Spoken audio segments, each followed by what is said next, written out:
Seasons have changed, boys and girls. Seasons have changed. What's going on, everyone, and welcome back. It is very, very, very nice out today. Do I love winter? Yes, I do, but I do also love this time of the year. Spring and fall are just nice. Nice to be out in a t-shirt and shorts and hang out. But this video, we're gonna be really quick. I've done this video the last 2 years, kind of more in depth. So if you guys really wanna see that, you go back, I'll put videos up here. So this is gonna be like a very summarized version of summarizing your snowmobile. So there isn't too much to go into it. Again, this is just summerization. This is not summer maintenance or anything like that. This is just, hey, what do you do to put it in your shop or put it in your trailer? And it's honestly, it's not that hard. It's not that difficult. It's not very time consuming. Frankly, it's pretty quick. For starters, wash it. I harp on this with you guys all the time. Wash your stuff. Keep it clean. You'll be able to see things that are broken if they are broken. You'll be able to get a suntan if the sun hits it and it's nice and shiny.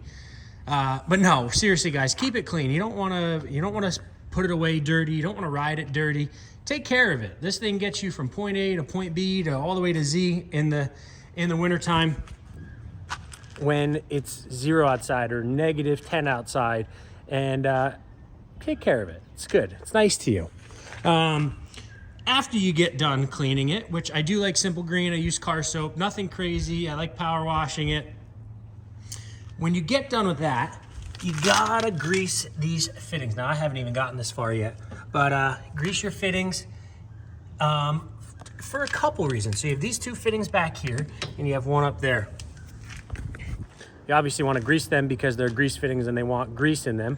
But also, after you wash them, especially if you use a power washer, you're going to be jamming water in there, and you don't want to sit in there all summer long and rust up and lock up. So pump that grease in there, pump all that water out of there, so you do not have any locked up arms in the rear.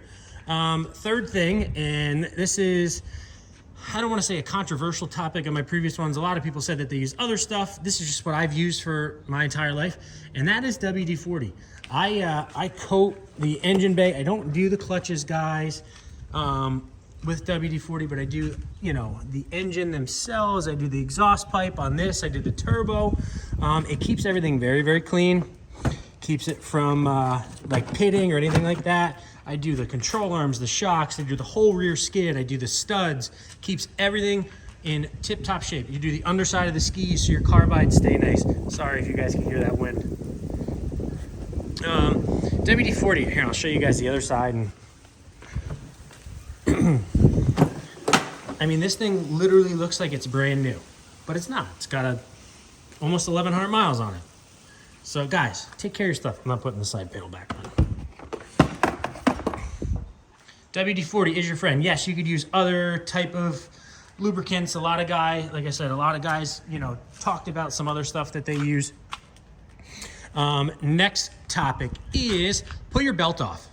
I didn't even do that yet. Again, I gotta watch this video and relearn how to do all this too. But no, use your spanner wrench. Pull that belt off, because if there's any, especially again when you wash it, if there's any dirt, sand, any type of debris, and then it sits on that sheave all summer long, it's gonna pit it, or it's gonna just kind of etch it, and then it's gonna be excessive belt wear, potential for blown belts next year. So pull your belt off, kind of move it around throughout the year too, wherever you do decide to store it, so it doesn't stay in one shape. That is that. What else do we have on this list? Fogging, that was another thing we touched on last year. And Bruce talked with the engineer from Polaris. He said for a 1-year storage, it is not needed. He said you can do it, but it's definitely not needed. And you're probably gonna eat a set of plugs next year when you go to fire back up because of all the oil in there. I have never, ever, ever once fogged anything in my life, and I've never had an issue. So I guess that's probably better for like extended storages. I'm not really sure. As for fuel stabilizer, that same engineer told us to use Polaris Carbon Clean. It's once you look into it, it's like a fuel stabilizer. Throw it in the tank, let it run through. It'll help your fuel stay fresh and not die out, and it'll keep everything very happy in there. And something that I didn't touch on last year, and again, even if you use the carbon cleaner, use a stable, which I've used for many moons. You know, you can fire them up, you know, once a month and just let them run for a little bit. Let all the pieces move and just, you know, so they don't sit stagnant. And the way that I think about it, it's like if you sit in one spot all day and then you get up to go and move, what do you feel like? Everything's cracking, everything's, you know, popping and banging.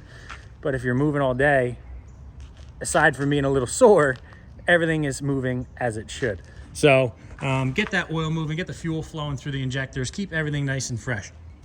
But guys, that again is a very quick summerization video. Once that's done, either put it in your shop, put it in the trailer. If you're keeping it outside, really keep it out of direct sunlight to avoid the sun from beating on all the plastics, the seat, you know, just like your car. You know, it's hard on these things. The sun is brutal. So try and keep them out of the sun if you do not have a shop or a trailer to keep them in. And if it is outside, reapply the WD-40. Yes, it's going to get, you know, it's going to attract dust, but it's going to keep everything really nice. But again, guys, that is just summerization. It is not summer maintenance. We'll do another video on summer maintenance. We're going to get into some of these A-arm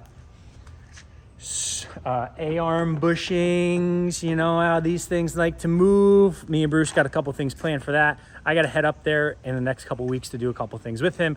So we'll be doing a bunch of videos while I'm there and then letting them out as we go along. But guys, that's it. Take care of your sleds. They take care of you in the wintertime. And that is going to do it for this video, guys. Make sure to like, make sure to subscribe. I'll see you guys in the next one.